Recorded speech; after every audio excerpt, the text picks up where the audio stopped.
người bạn thờ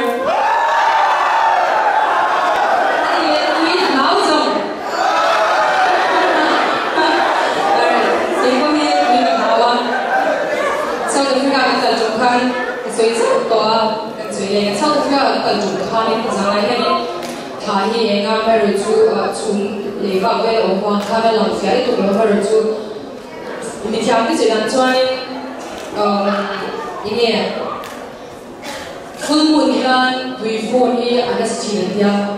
anh đi được rồi nga here I am kan kala kan dinner so kan walk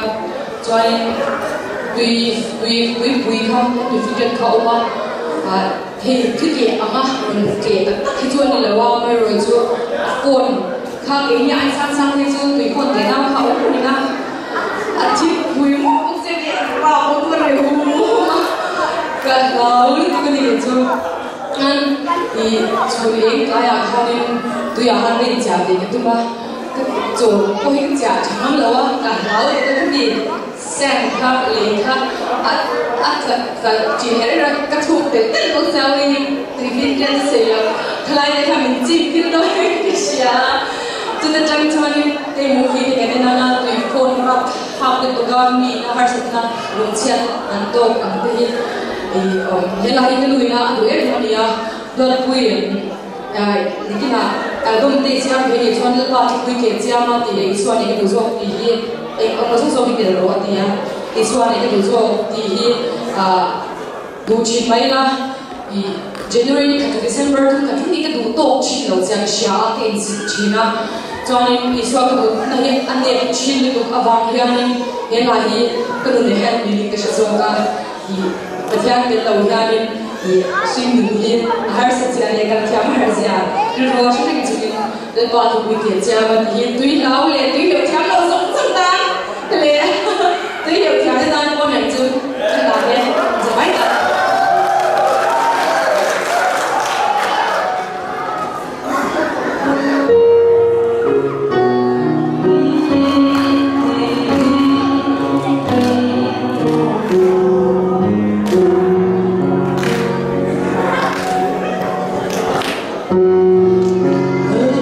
We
Thank you.